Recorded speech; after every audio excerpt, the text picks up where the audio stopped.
Boa tarde, gente. Como eu havia dito pra você, eu quero falar sobre as estruturas psíquicas. Dentro da estrutura neurótica, nós temos 3 tipos de estrutura. E quando a gente fala neurótica, neurótico é todo aquele que tem neuroses. Então, vamos dizer que o neurótico tá tudo bem com ele, porque todos nós temos neuroses e a neurose funciona através de um deslocamento, geralmente, do sintoma pro corpo. A angústia gerada e se joga um sintoma pro corpo. Existe uma culpa reparatória, ou seja, o neurótico se arrepende e tá tudo bem. Mas nós temos 3 tipos de neuroses. Temos a histeria.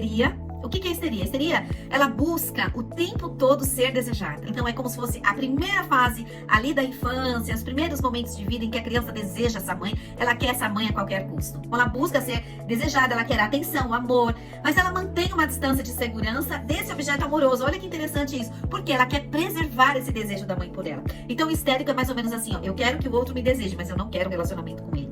Olha que incrível isso, gente. Então o histérico, ele sempre vai ser um provocador, um sedutor inconsciente.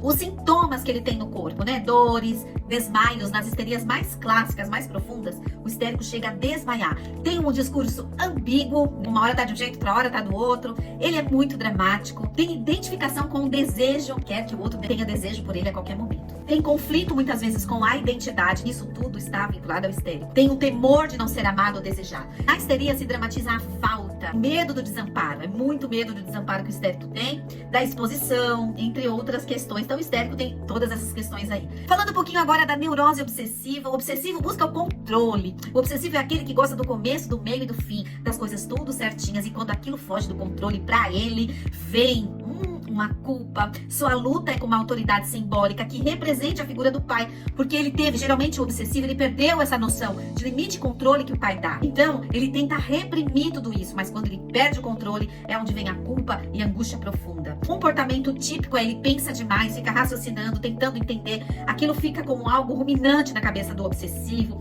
Ele tem mania de ritualizar, então organizar, às vezes até confunde o obsessivo com toque, mas isso é uma descarga de tensão que ele tem, de deixar as coisas organizadas, porque o controle interno ele passa para o externo. Tem uma rigidez, tem um certo perfeccionismo também, exige demais de si e dos outros. Sentimentos de culpa intenso quando algo que era programado para ele fazer não dá certo. Procrastina, para adiar decisões, porque ele só vai fazer as coisas quando ele tiver a plena certeza de que aquilo está certíssimo para ele fazer. Tem dificuldade com a espontaneidade e às vezes até mesmo com a sexualidade. A angústia central é o medo da punição, então eu tenho que fazer tudo certinho. Eu tenho culpa por desejos inconscientes, então eu vou reprimir tudo aquilo. O obsessivo tenta dominar esse desejo que ele tem pelo pensamento e pela razão. Então, um dos mecanismos de defesa do obsessivo, a racionalização. Ele cria uma justificativa para tudo. Ele quer ter ordem, inclusive, nos pensamentos, porque o obsessivo quer controlar tudo. Depois, a gente tem a neurose fóbica, né? O que o fóbico busca? O fóbico busca afastar a angústia a qualquer modo. O fóbico, ele desloca, ele projeta o desejo dele